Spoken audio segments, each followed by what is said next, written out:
ले फिर आ गए back to back videos. Consistency इतनी है कि कोहली को कंपटीशन दे दूं। वेल अगर आप मेरी तरह बेरोजगार, नल्ले और ओवर थिंकर आदमी हो, इसका मतलब ये है कि आप हमेशा कुछ ना कुछ सोचते ही रहते हो और 90% टाइम गलत ही सोचते हो। और मुझे नहीं पता तुमने नोटिस किया होगा या नहीं, लेकिन ओवर थिंकिंग पीक करती है दो टाइम पर, जब तुम हंसते हो और जब तुम सोने जा रहे होते हो। सोने से पहले जो एंजाइटी हिट होती है, नौकरी लगेगी नहीं लगेगी, छोकरी मिलेगी नहीं मिलेगी, पेरेंट्स बुढ़े हो रहे हैं, मैं निकम्मा घर में पड़ा हुआ हूँ, ये सारे थॉट्स सोते टाइम पर आते हैं और ये काफी ज्यादा नॉर्मल है। लेकिन इनसे डील करने के लिए अगर आप भी मेरी तरह एक एनिमे के चोदे हो तो मेरे पास आपके लिए एक सॉल्यूशन है। आप एनिमे के बारे में सोच सकते हो। जैसे कि जब भी मैं इस टाइम पर आता हूँ मैं हमेशा यही सोचता हूँ कि अगर ये होता तो क्या होता, अगर वो होता तो क्या होता, और उन टॉपिक को सोचकर उन पर वीडियो बना देता हूँ। जैसे कि what if Rin never die, what if Sasuke marry Hinata, what if Naruto reborn, what if Gojo came into Naruto, what if Goku came into Naruto. ऐसे ही काफी सारी वीडियो से मैंने अपना यूट्यूब चैनल भर दिया है। और इस बार एक बार फिर से मेरे दिमाग में एक काफी क्रेजी आइडिया आया कि what if Orochimaru train Naruto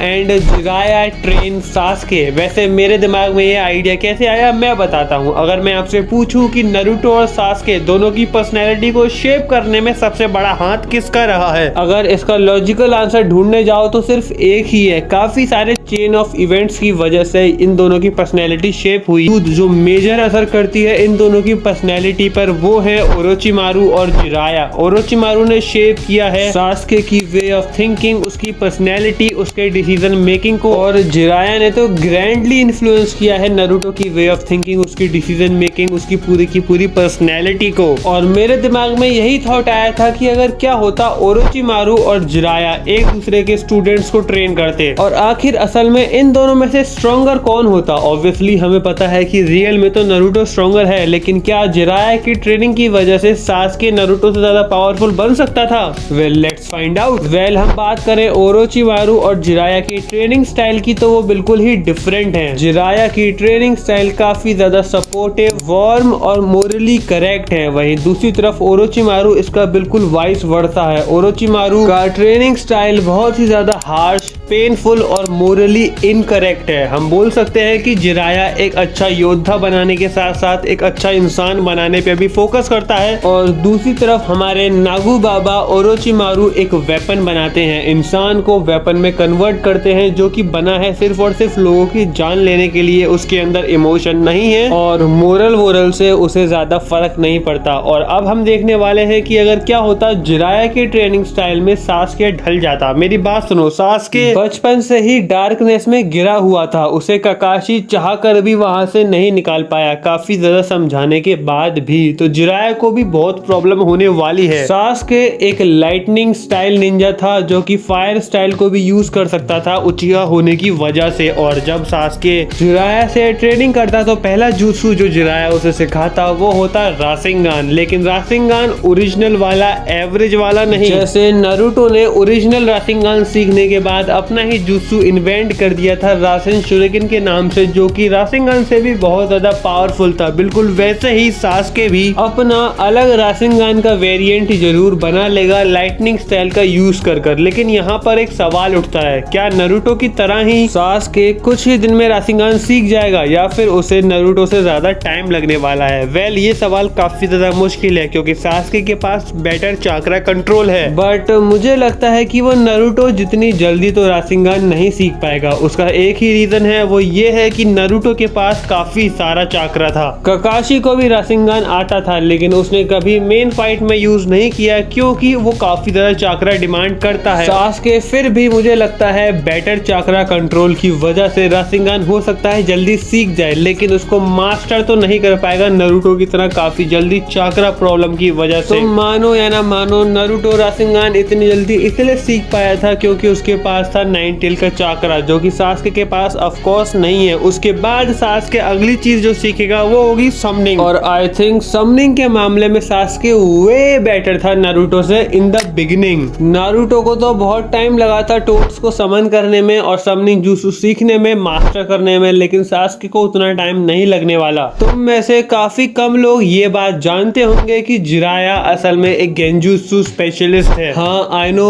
क्योंकि उसने अपना गेंजुत्सु बहुत बार यूज नहीं किया इसलिए लोगों को लगता है कि शायद वो गेंजुत्सु स्पेशलिस्ट नहीं है, बट सीरीज में जिराया ने सिर्फ एक ही बार यूज किया है गेंजुत्सु को, और उसी को देखकर मैं बोल सकता हूँ कि वो एक गेंजुत्सु स्पेशलिस्ट है, क्योंकि उसने अपने गेंजुत्सु में फंसाया था पेन के एक पाथ को। जी हाँ, जिसके पास रेनेगान था। रेनेगान वाले पेन के पाथ को अगर कोई गेंजुत्सु में फंसा सकता है तो वो जिराया है। आई थिंक जिराया से बेटर कोई भी सास्के को नहीं पढ़ा सकता गेंजुत्सु के बारे में। और जो नेक्स्ट बिग थिंग होती सास्के के लिए वो होता sage mode. Sasuke sage mode को भी मास्टर कर लेता, of course due to better chakra control than Naruto. काफी नारुतो फैंस को लगता है कि सास्के कभी भी सेज मोड को यूज नहीं कर सकता। अगर आप भी उनमें से एक हो तो आप गलत हो। वेल आप जस्ट इमेजिन करके देखो Sasuke using Rasengan in sage mode with Sharingan eye Uchiha blood. Oh my God, I think Jiraiya created another god. अब हम बात करते हैं नारुतो उजुमाकी की। देखो अगर नारुतो ट्रेन करता ओरोचिमारू के अंडर, तो ओरोचिमारू उसे सबसे पहली चीज जो सिखाता वो होती नाइन टेल के चाकरा को ज्यादा से ज्यादा यूटिलाइज करना। नारुतो लिटरली चाकरा का पावर हाउस था। ओरोचिमारू उसे सबसे पहले अपने पावर को यूज करना ही सिखाता, उसके बाद वो सिखाता उसे समनिंग द ग्रेट स्नेक समन, और उसके बाद दुनिया भर के सारे फॉरबिडन जुत्सु,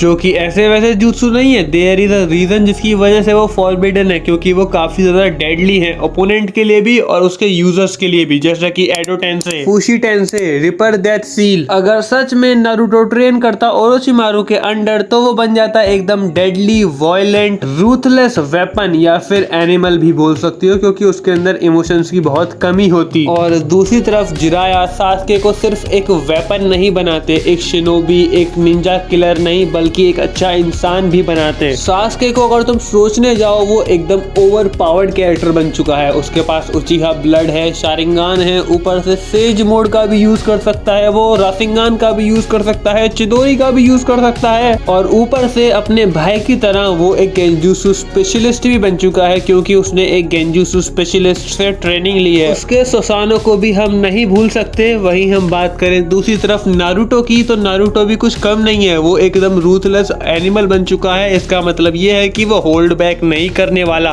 उसके अंदर नाइन टेल है, इसका मतलब ये है कि चाकरा की कमी तो कभी हो ही नहीं सकती, भूल जाओ। नारुतो के पास कर्स मार्क की पावर भी होती ओरोचिमारू की, और अगर तुम्हें याद होगा तो कर्स मार्क की पावर काफी ज्यादा पावरफुल है। इसी की वजह से सास्के ऑलमोस्ट हर बैटल जीतता था। फाइनल वैली के पहले बैटल में नारुतो यूज कर रहा था नाइन टेल के चाकरा की, और वो थर्ड और फोर्थ टेल तक पहुंच चुका था, लेकिन सास्के सिर्फ अपनी कर्स मार्क की पावर की वजह से वो बैटल भी जीत जाता है। इसका मतलब ये है कि नाइन टेल की तरह ही कर्स मार्क भी एक सिग्निफिकेंट पावर अप प्रोवाइड करता है, और अगर नाइन टेल और कर्स मार्क की पावर को मिला दो तो मुझे नहीं पता कौन सा बड़ा राक्षस पैदा होगा। दुनिया भर के फॉरबिडन जुत्सुस का वो मास्टर बन जाता है। इसका मतलब ये है कि इन दोनों का बैटल उतना ही या फिर उससे थोड़ा ज्यादा लेजेंडरी होता। सास्के की बात करें तो इस टाइम पर वो ज्यादा क्लियरिटी से सोच सकता था। सास्के काफी ज्यादा इंटेलिजेंट है नारुतो से। वहीं दूसरी तरफ नारुतो एकदम एनिमल बन चुका है, होल्ड बैक नहीं करने वाला, फॉरबिडन जुत्सुस का यूज करने वाला है। तो कौन जीतेगा मैं बताता हूँ। देखो नारुतो और सास्के के हमें पूरी सीरीज में दो मेजर बैटल देखने को मिले थे और दोनों काफी ज्यादा लेजेंडरी थे। पहले वाले में जीता था सास्के और दूसरे वाले में जीता था नारुतो। और पहले वाले का तो मैं बता सकता हूँ, पहले वाले में हमारा नारुतो ही जीतने वाला है। बट दूसरे बैटल में जब दोनों के पास सेज ऑफ सिक्स पाथ का चाकरा भी आ जाएगा और सास्के के पास रेनेगान भी आ जाएगी, तो मैं नहीं सोच पा रहा सच में। आप बताओ आपको क्या लगता है कि दूसरे बैटल में जब ये दोनों अपने एकदम पीक पर होंगे तब इन दोनों में से कौन जीतेगा। वेल ये थी आज की वीडियो। आई होप आपको पसंद आई होगी। अगर पसंद आई तो लाइक करना, सब्सक्राइब करना मत भूलना। चैनल को अपने ओवर थिंकर फ्रेंड के साथ शेयर करो। मैं मिलता हूँ आपसे अगली वीडियो में, तब तक के लिए सायोनारा।